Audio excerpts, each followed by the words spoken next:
Bonjour à tous et bienvenue dans Smart Space. Dans votre émission, on va commencer par l'actualité comme toujours avec le lancement prochain de la navette Dream Chaser de Sierra Space conçue pour la NASA. Le vaisseau vient tout juste d'être dévoilé au grand public. On parlera aussi d'un record, celui de l'astronaute russe Oleg Kononenko qui doit dépasser les 1000 jours dans l'espace. Ce sera une première mondiale.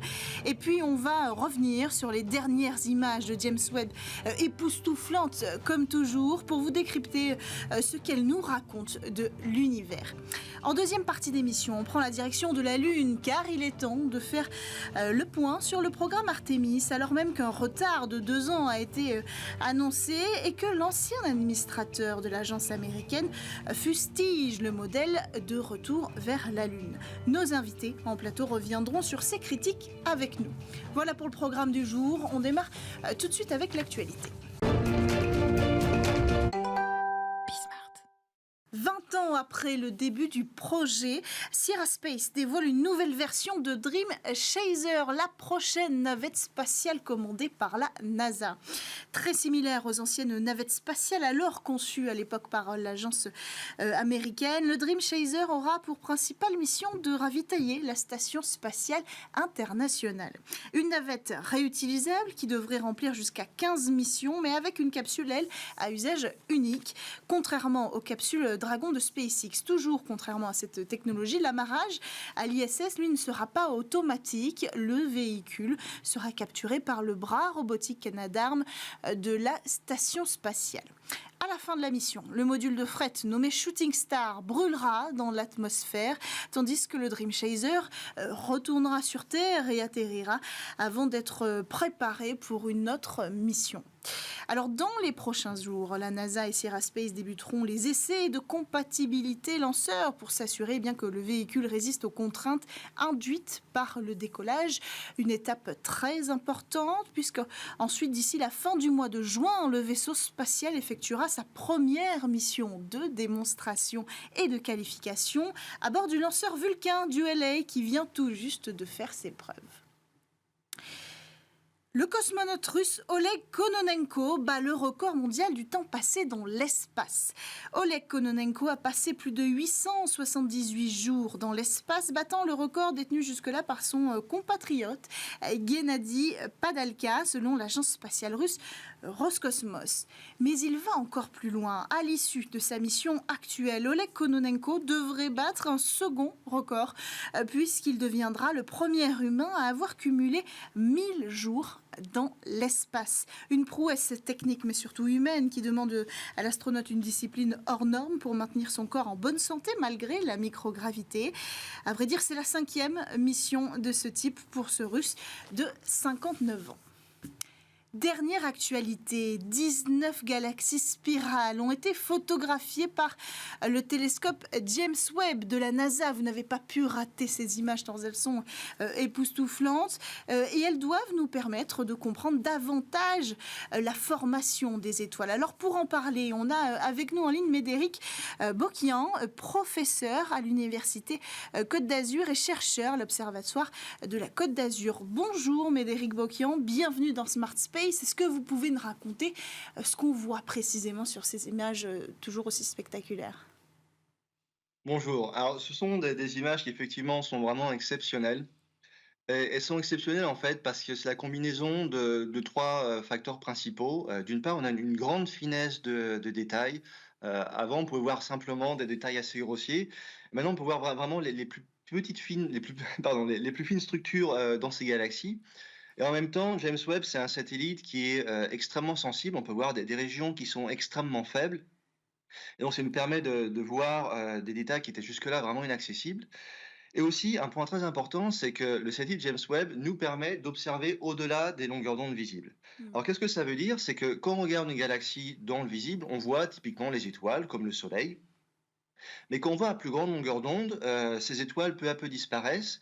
Et ce qu'on voit progressivement, en fait, c'est l'émission de la poussière, en fait. Elle rougeoie quelque part. Alors, on ne peut pas voir ça à l'œil nu, mais ce qu'on voit, c'est donc de la lumière des étoiles qui a été absorbée par la poussière, et du coup qui se met à rougeoyer. Et ça, c'est très intéressant parce que dans ces galaxies, il y a un mélange de gaz et de poussière. Et c'est dans ces régions-là que se forment les nouvelles générations d'étoiles.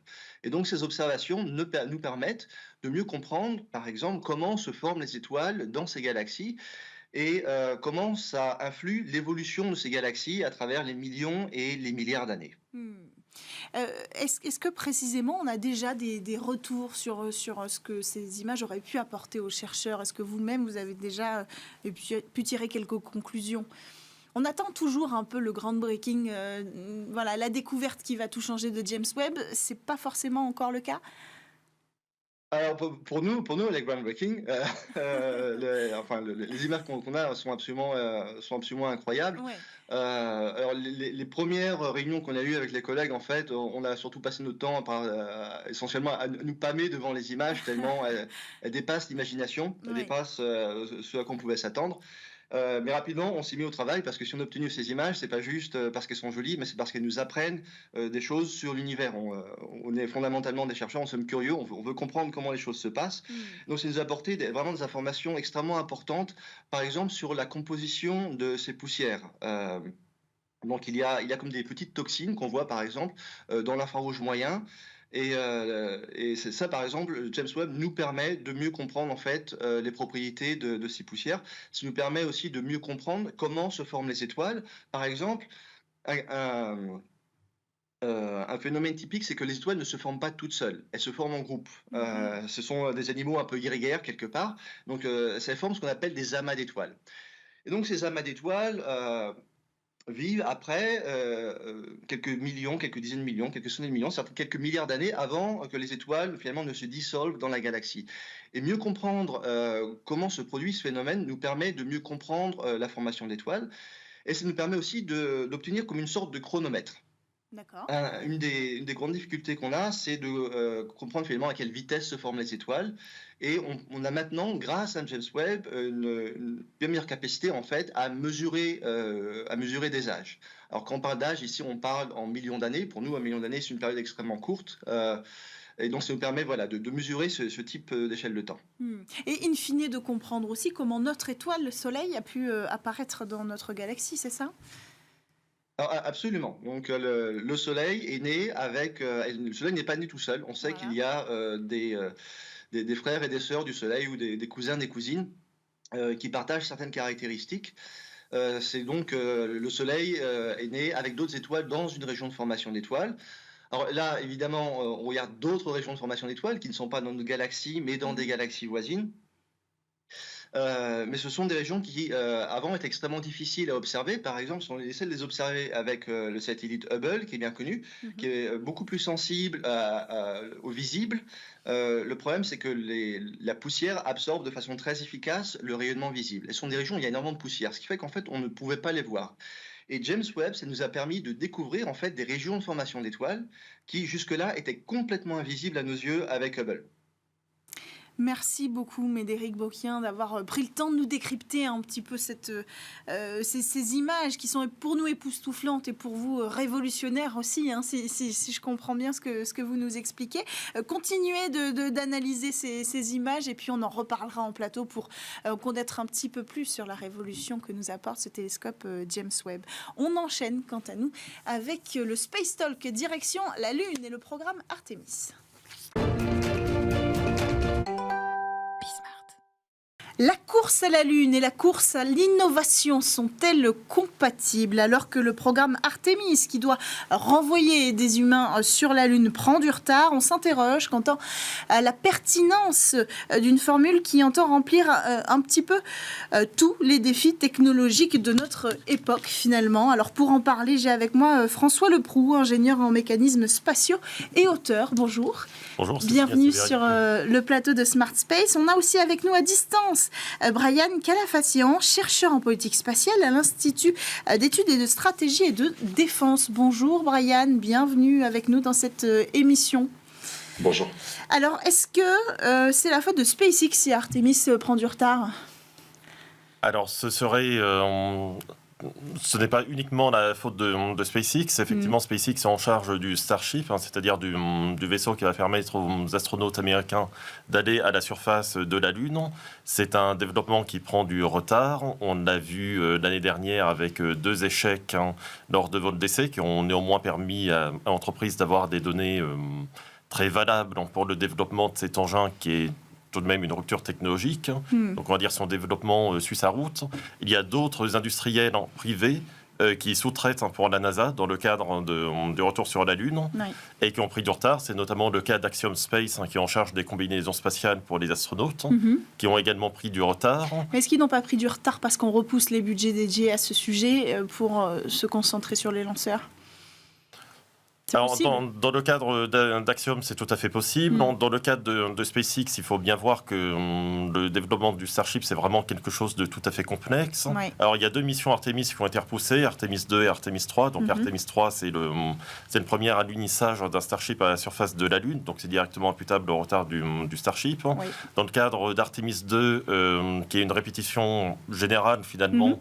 Donc, c'est un tour de la Lune avec astronautes, mais personne ne s'y pose. Tout à fait. C'est la même mission qu'en novembre 2022, mais avec des astronautes à bord. On sait que la mission prend également du retard, vu que la NASA a décelé des défauts au niveau du bouclier thermique de la capsule Orion et souhaite les régler avant de faire un vol habité. Capsule Orion à bord de la fusée SLS, qui donc doit servir aussi dans le cadre de ce programme, en plus de Starship. Brian Calafacian, quel est votre regard sur ce report-là ? Est-ce que c'est aussi la conséquence de la stratégie des États-Unis de travailler main dans la main avec des partenaires privés ? C'est une excellente question. Ce que nous remarquons, c'est qu'il y a la réussite d'une mission lunaire passe par on va dire la maîtrise d'une multitude de facteurs techniques, de briques technologiques qu'il faut maîtriser avant de pouvoir faire un voyage qui soit sécurisé, on va dire, s'il doit emporter des humains. Il faut pour cela maîtriser de nouveaux lanceurs, des atterrisseurs, des systèmes vifs, des procédures de rendez-vous, de ravitaillement notamment. Après, la NASA s'est toujours appuyée sur le secteur privé pour faire la conception de ces systèmes. Le LEM, qui avait servi pour Apollo, avait notamment été développé par Grumman avant la fusion avec Northrop. Certaines briques technologiques, comme l'a énoncé François Leproux, sont développées par le privé. C'est le cas notamment par Axiom, qui développe la combinaison lunaire, Axemu, SpaceX avec le Starship ou encore Blue Origin avec le Blue Moon Lander. Ces 3 projets sont en retard. Et il faut pas se mentir, mais c'est également du côté des entreprises historiques de l'industrie que cela se joue. Les retards sont aussi à noter du côté de Lockheed Martin, qui développe Orion, ou encore de Boeing qui s'occupe du SLS. Si on prend le rapport de l'inspecteur général de la NASA en 2023, il faut, pour comprendre tout ce mécanisme, remonter au départ en fait de la légitimation du projet Artemis, du programme Artemis. Celui-ci a été conçu avec l'idée que l'on pouvait réutiliser des technologies issues de la navette spatiale ou du programme Constellation pour faire gagner du temps et de l'argent. Pourtant, selon les mots de l'inspecteur général, cela a produit le phénomène contraire, notamment si on regarde les retards qui ont été accumulés pour la partie SLS concernant ces moteurs, donc qui sont des dérivés des moteurs de la Space Shuttle. Alors c'est intéressant ça. Donc le programme Constellation, vous préparez ma transition, il était mené par l'ancien administrateur de la NASA qui était Michael Griffin, qui a justement pris la parole tout récemment au sujet d'Artemis et qui grosso modo parle peut-être d'un retour nécessaire à l'ancien modèle justement qui tirait ses origines de Constellation. En tout cas il fustige le programme lunaire actuel. Est-ce qu'on peut comprendre un petit peu pourquoi ? Alors, on peut quelque part le comprendre. Alors, il faut rappeler ce qu'était Constellation. Constellation, c'est un programme de retour sur la Lune qui était initié au début des années 2000, sous l'administration de George Bush, et qui visait à réutiliser les technologies de la navette spatiale pour faire des lanceurs lourds et atteindre la Lune. Et donc, ça se basait sur 2 lanceurs qui utilisaient tous 2 Donc, on va dire la brique qui est restée de ce développement, c'est la capsule Orion, qui était déjà présente. La capsule Orion devait être tirée par un lanceur du nom de Ares-1 et un deuxième lanceur du nom de Ares-5, qui est très proche de la SLS qu'on connaît actuellement, devait mettre en orbite un module lunaire. Et les 2 devaient ensemble aller sur la Lune. Ce programme, il avait été arrêté par l'administration Obama en 2009, notamment parce qu'il était vu comme un Apollo bis qui n'apporterait pas de nouvelles technologies, quelque part de nouveaux développements technologiques. On imaginait déjà qu'il dépasserait ses budgets et que d'un point de vue technique, il ne serait pas tout à fait satisfaisant. C'est pour ça qu'on a migré vers un nouveau programme qui a pris le nom du programme Artemis. Alors, les critiques sont relativement valides dans le sens où les critiques de cet ancien administrateur de la NASA se portent essentiellement sur le nouveau système d'alunissage, le Starship, qui est un système lourd qui nécessitera une dizaine de ravitaillements en orbite, assurée elle-même par des Starships. Donc ça nécessite déjà que le Starship soit fonctionnel, qu'il soit capable de revenir sur Terre, que l'on maîtrise la technologie du ravitaillement en orbite, qui n'est pas actuellement... C'est au moins 10 vols tout ça. En fait, c'est une rupture technologique, vous en parliez tout à l'heure. Et donc Michael Griffin, ce qu'il dit, c'est la rupture technologique n'est pas l'allié de la course à la Lune, de la nouvelle course. Tout à fait. Il pointe quelque chose qui est intéressant, c'est qu'en fait, les objectifs de la NASA sont relativement contradictoires. D'un côté, il y a un discours comme quoi la NASA retourne sur la Lune, mais quelque part n'a plus rien à prouver vu qu'elle y est déjà allée dans les années 70. Donc on y va pour rester. Donc c'est-à-dire qu'on peut se permettre d'introduire des technologies de rupture qui vont permettre d'amener des charges très lourdes sur la Lune, de construire des avant-postes permanents. Mais d'un autre côté, il y a également une simili-course à l'espace avec la Chine, dont l'objectif est d'arriver sur la Lune avant 2030. Et ça, ce n'est pas quelque chose qui est forcément compatible avec l'introduction de technologies de rupture qui sont au moins aussi complexes que l'était de la navette spatiale en son temps. Vous partagez ce regard, Brian Calafation, sur cette incompatibilité, cette ambivalence des ambitions de la NASA ? Totalement. On va dire que c'est deux visions politiques qui rentrent en dissonance. Comme l'a dit mon collègue précédemment, il faut voir le projet long-termiste et le projet court-termiste. Si l'objectif à court terme, c'est d'arriver en premier, il faudrait se baser sur des technologies qui sont déjà éprouvées ou qui seront plus faciles à mettre en œuvre. Mais si l'objectif, c'est évidemment de s'installer, et c'est ce que met en avant l'administration américaine, de s'installer durablement sur la Lune, sur le pôle Sud, alors là, l'objectif sera de développer des technologies qui permettent d'avoir on va dire une redondance dans les capacités pour pouvoir occuper rapidement l'espace et permettre la sécurité des astronautes qui sont envoyés sur place. Alors, peut-être qu'on peut comparer cette stratégie à double tranchant avec la stratégie chinoise. La Chine a rattrapé son retard. La Chine, aujourd'hui, est en train de se positionner face aux nouveaux concurrents des États-Unis. Vous l'avez dit, il y a cet effet de course qui est en train de renaître. C'est la question qu'on se pose aujourd'hui. D'ailleurs, est-ce que c'est une course ou un marathon ? On comprend bien que c'est un petit peu les deux. Et la Chine, elle a choisi une méthode un peu plus classique, mais s'il semble faire ses preuves. Alors, est-ce que ce n'était pas là la solution ? Alors, c'est une méthode qui est tout à fait cohérente pour la Chine et qui est de toute façon cohérente avec la feuille de route spatiale de la Chine qui est suivie, on va dire, depuis la deuxième moitié des années 90, qui est vraiment une acquisition progressive et permanente de nouvelles technologies, alors aussi bien dans le vol spatial d'habité, alors d'abord avec le premier vol d'une capsule, de petites stations spatiales, la construction d'une station spatiale et maintenant des vols vers la Lune, que dans le domaine robotique. Ça fait depuis 2013 que la Chine envoie régulièrement des missions robotiques à la surface de la Lune qui sont assez ambitieuses. Ce sont les premiers à avoir envoyé un objet sur la face cachée de la Lune. Tout à fait, et ils espèrent, et ils vont lancer une mission dans quelques mois dont l'objectif sera justement de faire un retour d'échantillons du pôle Sud, qui est la région la plus intéressante à explorer. Tout à fait, à cause de la présence de la glace qui pourra permettre d'obtenir de l'eau ou du carburant. Donc la Chine a vraiment cette approche qui est très classique. Certains diront qu'elle est prudente, elle est légitime, mais j'allais dire, ce n'est pas une surprise. La Chine a annoncé très clairement ses intentions depuis les années 2000 au moins, et elle suit une feuille de route qui est tout à fait pertinente pour elle. Mais Brian, elle veut y rester aussi, la Chine. L'idée, c'est qu'elle n'y va pas simplement pour dire on y a mis les pieds pour la première fois et peut-être avant que les Américains retournent. La stratégie est quand même similaire avec l'idée de s'installer durablement, d'aller explorer la zone sud. C'est bien pour pouvoir ensuite redécoller depuis la Lune, peut-être vers Mars. Enfin voilà, il y a quand même ce désir de s'installer. Bien entendu, oui, tout comme avait pu l'énoncer la Russie également dans l'ILRS, donc dans leur entreprise commune qui a rassemblé aussi certains BRICS. La question pour la compétition entre la Chine et la Russie n'est pas tant l'avance potentielle de la Chine, mais le retard progressif des États-Unis, on va dire, qui les années s'amoncellent. Et c'est justement ce qui fait perdre un peu le soutien du Congrès au bout d'un moment, parce que les financeurs perçoivent ça comme la perte d'un avantage comparatif. Il ne faut pas sous-estimer la Chine en réalité, parce que pour la Chine, l'espace est un véritable outil de puissance et de normalisation de ses échanges avec ses partenaires internationaux ainsi qu'avec ses concurrents. Pékin sera sûrement au rendez-vous des années 2030, comme cela a été fixé, tout simplement parce que cela rentre dans la concrétisation du rêve chinois qui avait été énoncé par Xi Jinping. Donc, c'est cela qui pourrait aussi parachever la bascule de certains États émergents vers la Chine, ce que ne souhaitent pas les États-Unis, honnêtement. La Chine pourrait aussi souhaiter s'installer durablement sur la Lune pour des enjeux de puissance, pour des enjeux de ressources également, pour des enjeux de médiatisation, pour pouvoir montrer qu'elle aussi est une puissance technologique, et c'est très important. La progression vers Mars n'est pas vraiment un objectif politique à long terme. C'est un peu difficile à expliquer à l'opinion publique aux États-Unis, et pour ce qui est de la Chine, c'est avant tout la Lune et le retour sur certaines planètes comme Vénus notamment. Mars reste du très lointain et pour beaucoup de la science-fiction. Bien sûr.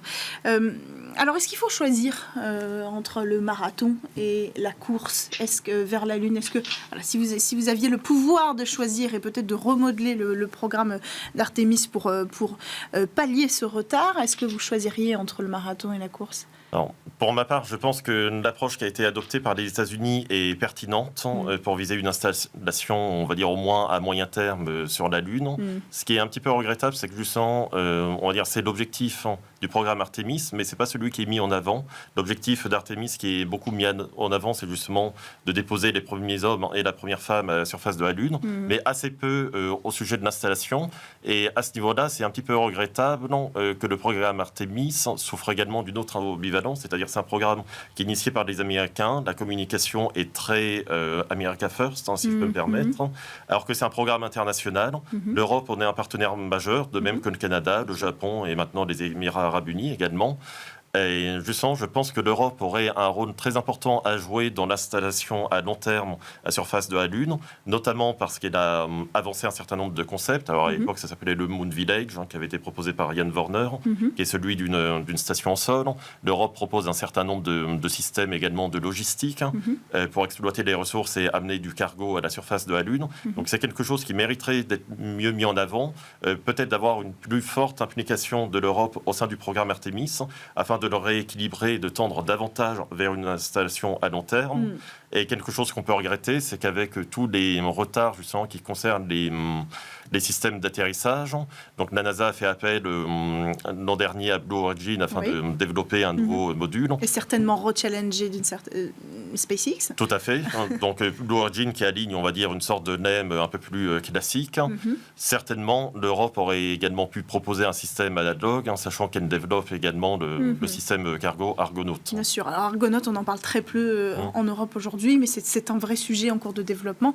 De toute façon, le sujet des propositions cargo européen, c'est un large sujet qu'on aborde souvent dans l'émission. Il y a la question politique aussi. Cette décision, elle n'est pas que scientifique, elle n'est pas j'allais dire, d'une ambition de l'humanité, mais elle est politique aussi. Et les prochaines élections présidentielles pourraient jouer un rôle, peut-être, dans la pérennité de ce programme Artemis, Brian? Bien sûr, bien sûr. Il y a la question des élections présidentielles, mais aussi celle du Congrès, ce qui se passe sur Capitol Hill, qui est très intéressant et qui, on va dire, influe beaucoup sur ce que vont mettre en avant les présidents. En réalité, le programme a été mis en avant notamment par Donald Trump. Il a été pérennisé par l'administration actuelle. Il y a peu de chances, là où on en est actuellement, pour qu'il soit purement et simplement annulé. Ce qui pourrait arriver, c'est un changement dans l'architecture même, donc se concentrer plutôt sur du robotique, ou alors laisser la première place à la Chine pour pérenniser l'envoi de technologies. C'est surtout sur ce genre de choses que cela peut se jouer actuellement. Ce qu'on voit du côté du Congrès aussi, qui est très intéressant, c'est que Bill Nelson, l'administrateur actuel, est un ancien sénateur, donc il connaît un peu les pratiques, on va dire, de Capitol Hill, de ce qui se passe dans les chambres des représentants, dans les organismes du Congrès. Et c'est sur ce point-là que va se jouer la potentielle reconduction ou pas des programmes, l'annulation de certaines parties ou de certaines missions sur la question du budget. La question du budget est absolument centrale aux États-Unis. Il y a souvent des commissions d'enquête qui investiguent, qui s'intéressent à ce genre de choses. Et on s'est rendu compte que le budget a été, à de maintes reprises, si ce n'est systématiquement, repoussé, on va dire, pour arriver à être en phase avec ce que demandait notamment SpaceX, mais aussi l'administration de la NASA. Donc c'est pas terminé, hein. Ça peut encore évoluer, l'avenir d'Artemis peut encore évoluer, et les élections, si j'ose dire, n'arrivent pas forcément au meilleur moment, c'est-à-dire qu'il nous aurait manqué peut-être, en tout cas il aurait manqué aux États-Unis peut-être une mission clou d'éclat, une mission où on envoie peut-être des humains autour de la Lune pour embarquer tous les bords politiques peut-être américains. Est-ce qu'on sait, Donald Trump, on le connaissait plutôt pro-space, mais là on parle d'une collaboration, vous l'avez dit aussi, avec l'Europe et le Canada. Est-ce qu'on connaît son positionnement? Est-ce qu'il serait plus apte à pousser vers le maintien du budget que Bill Nelson? Alors ça, c'est assez difficile à dire, dans le sens où la campagne aux États-Unis se concentre assez peu actuellement sur ce genre de sujet. Effectivement, comme l'a rappelé Brian, le programme Artemis a été initié par l'administration Trump, et notamment par son vice-président, qui sur ce genre de sujet, on va dire, était un peu plus conservateur. Après, je pense que si les États-Unis venaient à refonder le programme Artemis, ils privilégieraient l'approche en justement consistant à envoyer au plus vite des astronautes à la surface. Et du coup, ce qui risque de passer à la trappe, ce serait plutôt la station Gateway, qui depuis l'introduction du Starship dans l'architecture du programme n'a plus vraiment un intérêt aussi fort qu'avant. C'est cet avant-poste, et il a une orbite très complexe également, mais ça, ce serait particulièrement regrettable pour les partenaires internationaux, vu que l'Europe et notamment Thales Alenia Space fournissent un certain nombre d'éléments de cette station. C'est également le cas du Japon, c'est également le cas des Émirats arabes aujourd'hui. Donc c'est plutôt cet élément-là qui risquerait de passer à la trappe. Ce qui est sûr, c'est que Donald Trump choisirait la course, parce que cette idée de course avec la Chine, on a vu le positionnement de Donald Trump vis-à-vis de la Chine sur beaucoup d'autres sujets pendant son mandat. On peut imaginer que celui-là sera une nouvelle compétition. Donc vous l'avez dit, ce sera peut-être la fin de ces projets-là. La Lunar Gateway, donc rappelons que c'est une station spatiale orbitale qui devrait être en orbite autour de la Lune. Alors j'ai plus les détails, mais je crois qu'on est plutôt autour de 2030 pour lancer ces projets-là. Brian, avant de conclure, alors non, pas avant de conclure, on n'a plus le temps d'aller plus loin dans cette émission, mais je vous remercie tous les deux d'avoir pris le temps de venir parler de ce sujet passionnant en plateau. On suivra le sujet notamment à l'aune des élections présidentielles pour connaître un petit peu l'évolution de ce programme et de ses budgets. Merci à tous les deux d'avoir pris le temps de venir dans notre émission, et merci à tous de nous avoir suivis dans ce sujet passionnant. À la production, Lily Zalkin. On se retrouve dès la semaine prochaine sur Bismart.